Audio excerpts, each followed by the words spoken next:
All right. Welcome back, BookTube. So we are resetting the TBR shelf and looking at what did I put on my TBR for 2023. I've had a physical TBR shelf of owned books for several years, 5 or 6 years. It was previously a much smaller shelf, and that has expanded. I got a bigger shelf and wanted to make a lot more selection. I do not intend to read every book on the shelf, and I won't only be reading from this shelf. So it's going to be a priority to get to these books, but definitely that intention doesn't always go the way we want. Last year I read about half of the books on my shelf, so that was pretty good. And I made the executive decision not to reset the entire shelf. So I did reset it in 2022 completely for the first time in several years. This year, I decided to keep any books I hadn't read from the shelf. So I'm only filling the gaps of stuff that I read and pulled off the shelf. So let's get into what is on the shelf, starting with stuff that is carryover from last year. So we have Byzantium by Stephen R. Lougheed. This is a historical fiction, maybe a little fantasy, about a monk or scribe who is on a quest to take the Book of Kells to Byzantium. Next, we have Traitor's Blade by Sebastian de Castell. This is kind of a fantasy Three Musketeers type story. Then we've got A Canticle for Leibowitz by Walter M. Miller Jr. This one is another kind of monk with special items, relics, and they're on a quest surrounding the mystery of those, but I think this is a sci-fi dystopian, if I recall. Next, we have The Betrayals by Bridget Collins. This one is kind of a dark academia fantasy academy novel. Should be very interesting. I think it also has some gothic elements, so might fit into that gothic project. Cry the Beloved Country by Alan Paton is about a father and son relationship. It has a lot to do with religion, and I think this is definitely an all-time favorite, but I don't remember a ton of the story, so this would be a reread for me. It very much centers the African setting, so I remember that sense of place being really strong and beautiful in this novel. Then we have another African setting in the Belgian Congo here with Joseph Conrad's Heart of Darkness. This is kind of an all-time classic, and I've tried to start it on audio and couldn't get through it because there's some pretty strong content to it, so I do want to try again in print. Then we have Miranda in Milan by Catherine Duckett. This one is a Miranda from The Tempest by Shakespeare retelling. The Bar Harbor Retirement Home for Famous Writers and Their Muses by Terry Lynn DeFino sounds pretty on the nose with the title, so it basically seems like it's a kind of quiet novel about storytelling where these elderly writers all connect over their craft, so it sounds pretty cozy. Then we've got The Bookman by Lavi Tidar. So I previously read something from Tidar and saw this and immediately had to grab it up because his writing really intrigued me. And this one, I don't quite have a beat on the plot. It seems like it's maybe Victorian set, 19th century, and involves characters or entering the setting of books with people who aren't in reality. So yeah, a little whimsical, fantastical, speculative fic. Next we have The Mysterious Flame of Queen Loana by Umberto Eco, and this is another bookish book. This is following a character who is forgetting everything about his life, but finding his memories of every book he's read is strengthening. This is another bookish one, The Air Affair by Jasper Fforde. This one is kind of a mystery where this is the first in the Thursday Next series of Thursday Next being the detective character who is investigating literary crimes. So I believe Jane Eyre is pulled out of the pages of her book, maybe killed. And so Thursday has to enter the book and do an investigation. The Dark Portal by Robin Jarvis. This is one that people often hold up with Richard Adams' work or Redwall as a very prominent anthropomorphic animal story that is really underrated, unlike the others that I mentioned. So I really wanted to read this. The Grey Bastards by Jonathan French is a orc novel. So we are following this group of orcs who ride literal hogs. So it's kind of a Sons of Anarchy type story with an almost biker gang of orcs. We have Grunts by Mary Gentle, and this one is another orc story, but I think this is a little more traditional and potentially goofy story, more in the traditional fantasy vein. Next, we have The Unspoken Name by A.K. Larkwood. This is yet another orc story. This is the last of our orc stories. And this one is kind of a more modern take where we have an orc priestess, or maybe half-orc priestess if I recall, who is meant to be sacrificed and runs away, if I remember. I think there's a lesbian element to this. I don't remember a ton of the plot, but I'm very intrigued to get to this one because the sequel, I believe, of the duology just came out, and so I really want to read this and the sequel back to back. Next, The Devourers by Indra Das. This is like a werewolf history of India, so it's kind of a unique setting. Another werewolf novel, we have Sharp Teeth by Toby Barlow. This is a novel in verse that I have read before and really loved, so I wanted to reread this. And it is kind of a love story between a dog catcher who falls in love with the dog he caught, who is a werewolf. Sunshine by Robin McKinley is a vampire story, but I don't think it's as creepy as the cover makes it out to be, because I hear there's some kind of cozy elements and maybe baking. The Book of the Dun Cow by Walter Wangerin Jr. is another one I don't know a ton about, but it's anthropomorphic animals again, and kind of an epic fantasy, I think, or a big clash between animals is part of the story. So yeah, I'll be interested to read that one. Tail Chaser's Song by Tad Williams is one I need to get to for a very long time because it's all about cats. So this is cat perspective story about their epic adventures and a journey to cat hell, supposedly. Redwall by Brian Jacques is another one I really need to get to. I have a huge ton of the series. I'm pretty sure I've read the first book and not continued on, but it was so long ago I don't remember. I know this is cozy anthropomorphic animals in kind of a historical setting. Yeah, I definitely want to read this one. And Ka Dar Oakley in the Ruin of Ymir by John Crowley. It's kind of a literary fantasy from the perspective of a crow, where we follow him over a very lengthy life from Irish monastery to traveling to America. So big, expansive. And that is the last of the books that were already on the fiction TBR. So starting new stuff. So the first couple are you all's suggestions from my community tab request for quotes or lyrics or vibes, whatever. I was hoping to fill a full shelf, but I'm kind of thankful I didn't get enough suggestions for that. So I had some more flexibility. And so the first suggestion was from Bookworm Dreams. I'm assuming that was Maya, since we all miss Christina, but she's been not participating in the videos recently. So the first suggestion was Hamilton. The lyric is, "Death doesn't discriminate between the sinners and the saints. It takes and takes and it takes."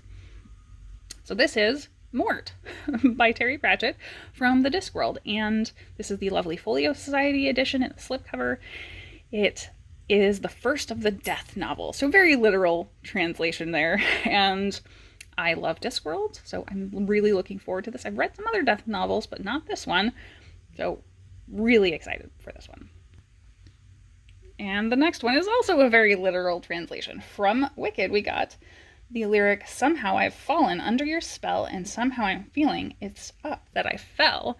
And that's from Wicked. Wicked is my favorite musical. I have, I think, 4 or 5 of the novels, but I haven't read them.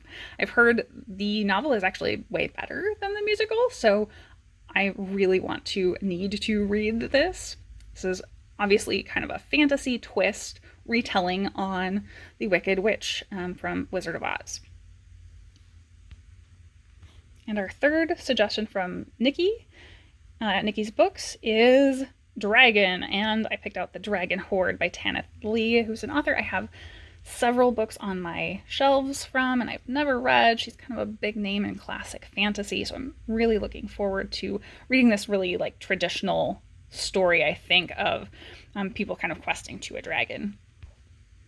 Next is The Word for World is Forest. This is a sci-fi story, I think, about discovery of sentience or conflict of cultures. This is one of the Hainish novels that I still need to read, or the last of the novels. So I just picked this version up. I'm going to read the intro here and probably read the story in my omnibus edition. And then I always am forgetting to put sequels on the shelf, so I did grab a couple this time around. Probably not as many as I should have. But this is Holy Sister by Mark Lawrence. This is the final book in the Book of the Ancestor trilogy. This is a big high fantasy, a little dark and gruesome, about assassin nuns. All right, then we have Distant Gardens, 10 Stories of Exploration, Biodiversity, and Found Family by J.S. Fields and Heather Tracy. I was so excited about it because it is, I think, specifically LGBT, kind of solar punk, hopeful futures. But I pre-ordered it and then never got to it. So we're going to finally get to this short story collection. Then we have Iraq Plus 100, the first anthology of science fiction to have emerged from Iraq, edited by Hassan Wassim. This is, as it says, a collection specifically from Iraqi authored voices, imagining what Iraq will look like in 100 years in the future.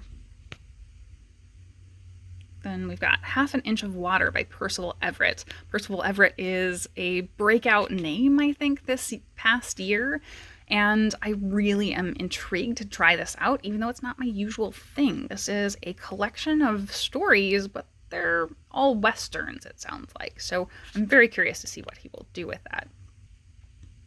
The Nightjar by Deborah Hewitt is one that I haven't heard anybody talking about, but it sounds really gorgeous and atmospheric, maybe gothic, perhaps, about a woman who has special abilities, and she keeps seeing these nightjars who are kind of mythical creatures, and somehow is maybe hunting magic.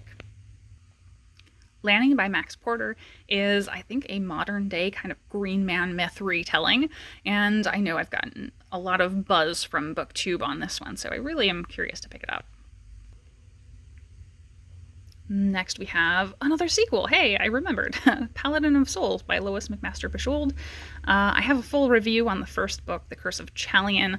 I really loved it. It's very character-focused, slow, beautifully written, high fantasy. Then we have Thomas Hardy's Tess of the D'Urbervilles. So I did just haul this in my most recent haul, and I picked it up specifically because I wanted it to be on the TBR for this year. So yeah, not a surprise there. This is a reread, but I don't remember a ton other than it. You know, it's kind of a heartbreaking story of this girl who's sort of done wrong by the world, I believe.